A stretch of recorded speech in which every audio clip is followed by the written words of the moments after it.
بیٹیوں کے گود سے جنم لیے ہیں، لیکن وہ گود کیسی تھی؟ وہ گود دنیا دار کی نہیں بلکہ اللہ کے فرما بردار بندوں کی گود تھی۔ اس لیے ایسے گود سے کبھی نظام الدین نے جنم لیا، کبھی علاء الدین نے جنم لیا، کبھی مخدوم سبلانی نے جنم لیا، کبھی مبارک خان شہید نے جنم لیا۔ کیا بات بھائی، زندہ باد زندہ باد۔ یہ آسمان سے نازل نہیں ہوئے، یہ زمین یہ انسانوں کی پیداوار ہے نا؟ جن کی درگاہوں میں ہم جاتے ہیں نا وہ بھی انسانوں سے۔ سوچو یہ بنے کیسے؟ اجی نبوت کوئی نبی نہیں بن سکتا۔ نبی میرے نبی کے بعد، آخری نبی کے بعد، خاتم النبی کے بعد کوئی نبی نہیں بن سکتا، لیکن اگر آپ چاہو تو ولی بن سکتے ہو۔ کیا بات ہے، ولی بن سکتے ہو، ولایت حاصل ہو سکتی ہے، لیکن چاہو تو۔ آپ نے دولت چاہی، دولت مل گئی۔ آپ نے چاہا گھر بن جائے، گھر بن گیا۔ آپ نے کوشش کی کہ مارکیٹ میں آپ کا نام ہو جائے تو نام ہو گیا۔ آپ نے کوشش کیا کہ آپ کے لوگ عزت کرے، آپ کی عزت ہونے لگی۔ آپ نے کوشش کیا کہ زمیندار ہو جائے تو آپ زمیندار ہو گئے۔ ایسے کوشش کیجیے، اللہ کے ولی بن گئے۔ جو پرہیزگار ہیں وہی اللہ کے ولی، جو اللہ سے ڈرتے ہیں وہی اللہ کے دوست ہیں۔ ولی کے معنی دو۔ آؤ دیکھو غوث پاک کی زندگی۔ میں واقعہ سنانے کا مقصد میرا نہیں ہوتا، بلکہ ان باتوں میں سے اپنے حالات کو میں دیکھتا ہوں کہ آج کا سماج کیسا ہے۔ یہ پروردگار عالم، کیا اب اس روئے زمین پر کوئی صابر پاک کا ثانی نہ ہوگا؟ کوئی مخدوم سمنانی کہ جیسا تیری بارگاہ میں دعا کرنے والا نہ ہوگا؟ اے پروردگار عالم، کیا کوئی مبارک خان شہید جیسی ذات جو ہم جیسے گنہگاروں کو راہ راست پر لا دے، ایسی ذات دنیا میں نہ آوے گی؟ اے پروردگار عالم، کیا دلوں کو صاف کرنے والی شخصیتیں اب رونما نہ ہوگی تو ہوں گی؟ رب کی رحمتیں آواز دیتی ہے کہ ہوں گی۔ یہ ہر زمانے میں لوگ آئیں گے، ہر وقت کی یہ ضرورت ہے یہ لوگ، لیکن ایسے کے لیے ہمیں اچھا ہونا پڑے گا، ہمیں اچھے راستے پہ چلنا پڑے گا۔ اللہ کی رحمتیں ہمیں باور کر رہی ہے کہ اے لوگو تم اچھے ہو جاؤ، تمہارے درمیان بھی میرا کوئی نیک بندہ ہوگا جو تمہارے دلوں کو صاف کر دے، جو تمہاری منتوں کو سن لے، جو تمہاری مرادوں کو پوری کرا لے، جو میری بارگاہ میں ہاتھ اٹھا دے تو میں اس کی باتوں کو رد نہ کروں۔ آؤ آؤ دیکھو وہ لوگ بنتے کیسے ہیں، آؤ دیکھو ان لوگوں کو کیسی تربیت دی جاتی ہے، سب اللہ کے راہ میں چلتے ہیں۔ یہ ہوتے کون لوگ ہیں؟ یہ ہمارے جیسے ہمارے انسانوں میں سے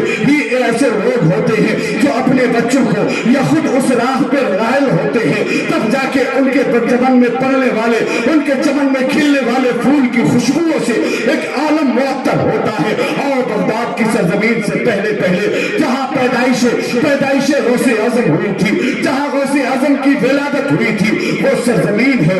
اس سرزمین میں جیلان کی سرزمین ہے، اس سرزمین پہ غوث اعظم کی پیدائش ہوتی ہے۔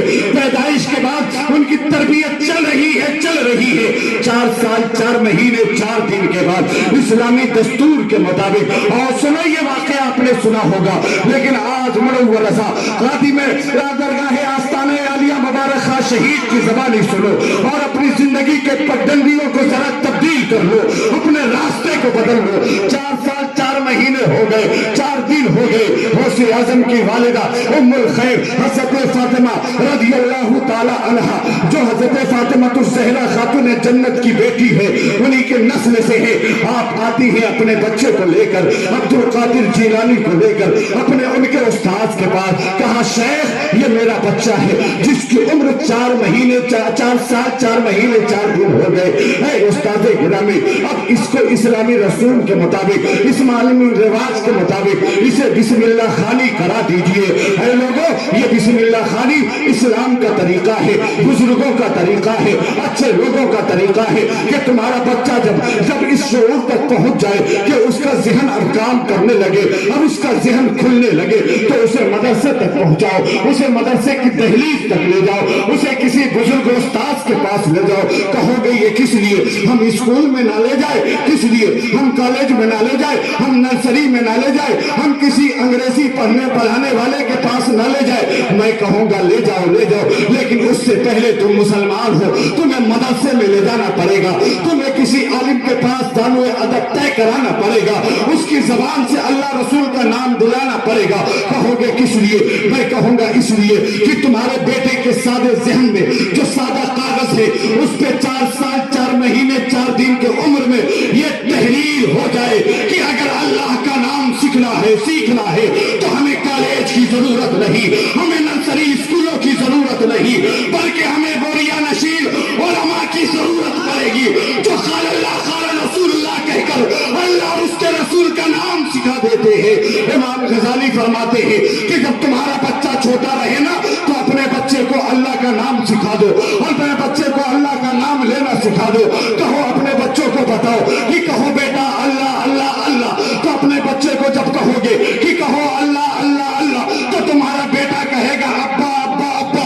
امام غزالی کہتے ہیں ارے تو اللہ اللہ کہہ رہا ہے، تیرا بیٹا ابا ابا کہہ رہا ہے، تو سن اس لیے کہ ربی ارشاد فرماتا ہے کہ تو نے اپنے بیٹے کو میرا نام بتایا، میں نے تیرے بیٹے کو تیرا نام بتا دیا ہے۔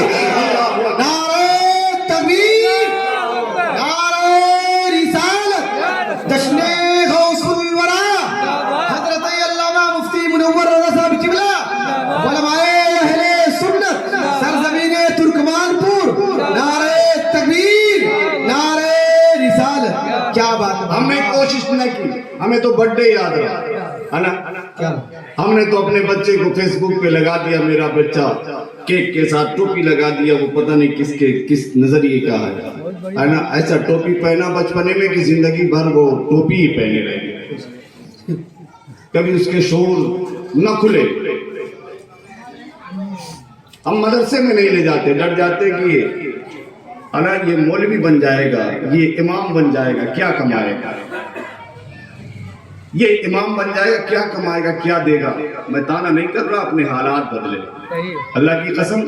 یہ وہ جماعت ہے نا، یہ ان کے والدین کی یہ وہ پونجی ہے جو دنیا میں بھلے بلڈنگ نہ کھڑی کر سکے، زمینیں نہ خرید سکے، لیکن جب والدین قبر میں جائیں گے نا اور ان کے طرف سے جب تلاوتوں کا ثواب پہنچے گا تو وہ پورے مردوں کو مخاطب کر کے کہیں گے کہ ہم نے خسارے کا سودا نہیں کیا، ہم نے اپنے بیٹے کو عالم بنایا تو اللہ ان کے عالم ہونے کی وجہ سے ہمیں قبر میں راحت نصیب کیا۔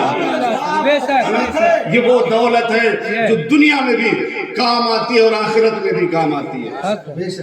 بنا دو، دیوانے کو تحقیر سے دیوانہ نہ کہو، دیوانہ کو سوچ کے دیوانہ بنا، ہے نا۔ پھٹا لباس دیکھ کر یہ فیصلہ نہ کر، یہ کون سا درخت ہے یہ پھل بتائے گا۔ پڑھاؤ بچے کو پڑھاؤ، جن کا بچہ قرآن پڑھتا ہے نا اللہ کی قسم رب کی رحمتیں مائل ہو جائے۔ بتا دوں ایک بات بتا دوں، اجازت ہے؟ صلاۃ و سلام پڑھا جائے۔ جو اللہ کا بندہ اپنے بچے کو اللہ کا نام سکھاتا ہے نا اس پہ اللہ کی رحمتیں ہوتے ہیں۔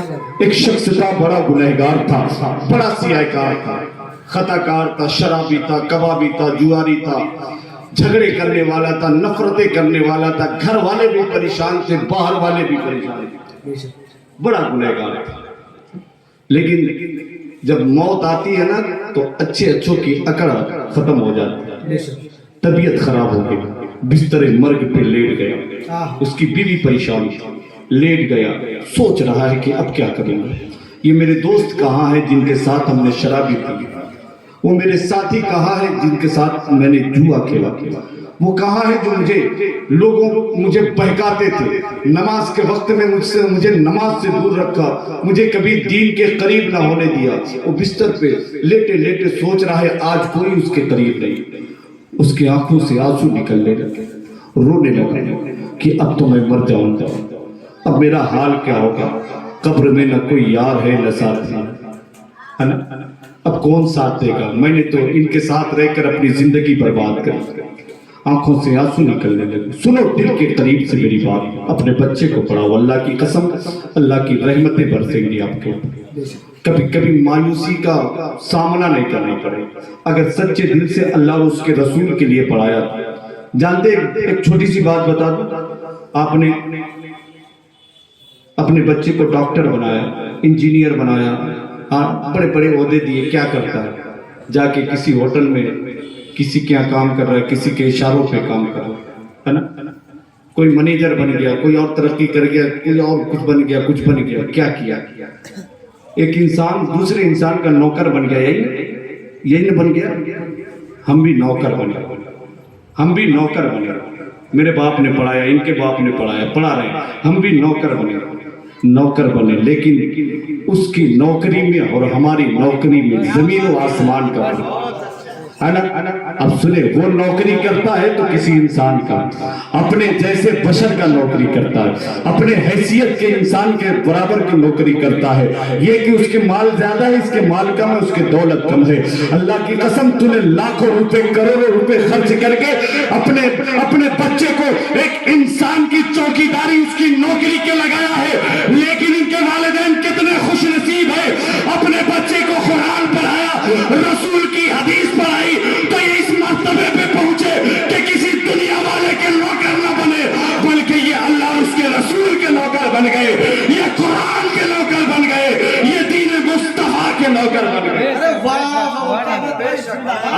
اب تو ہمارے والدین سینے چوڑا کر کے کہتے ہیں اجے جا دنیا کما لے، میرا بچہ ہے نا کسی انسان کا نوکر نہیں بلکہ صاحب قرآن کا نوکر بنا ہے۔ پڑھاؤ اپنے بچے کو، بڑا گنہگار تھا، بستر مرگ پہ لیٹا ہے، آنکھوں سے آنسو جاری ہے، رونے لگا کہ اب کیا کروں؟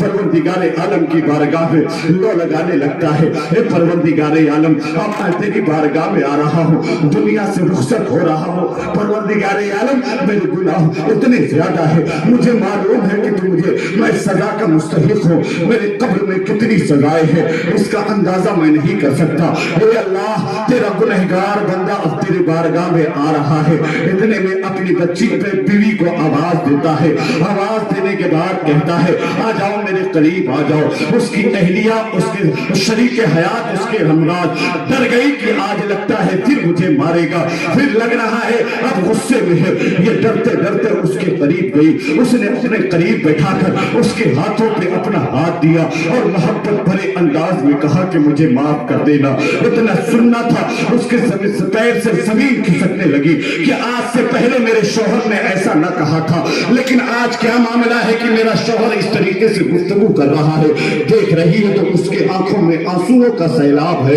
کہتی ہے میرے شوہر نامدار کیوں رو رہے ہو؟ کیا بات ہے؟ کس چیز نے تمہیں رلایا؟ وہ کہتا ہے مجھے میرے آخرت پہ رونا آ گیا، میری زندگی کے اعمال نے مجھے رلا دیا۔ کہا کیا بات ہے؟ کہا اب میں اس دنیا سے جا رہا ہوں، اب میں اس دنیا کو الوداع کہہ رہا ہوں، اب میں اپنے رب کی بارگاہ میں جا رہا ہوں، مالک حقیقی کی بارگاہ میں۔ اے میری شریک حیات، میں نے تیرے اوپر بڑا ظلم کیا ہے، مجھے معاف کر دینا۔ شوہر کے آنکھوں میں آنسو دیکھ کر اس ظالم و جابر شوہر کو سامنے بیوی کہتی ہے اے میرے شوہر نامدار، آج پہلی مرتبہ آپ کی محبت کو میں نے احساس کیا ہے، آپ کے سارے ظلم کو میں نے معاف کر دیا، آپ کو رب کی بارگاہ میں جائیے، میں آپ سے خوش ہوں۔ اتنا سننا تھا لیکن پھر بھی روئے جا رہا ہے، کہا اب میرا کیا معاملہ ہوگا؟ اس کے بعد عرض کرتا ہے، اپنی بیوی کے سامنے کہتا ہے کہ میری ایک وصیت ہے سماعت کر لو۔ کہا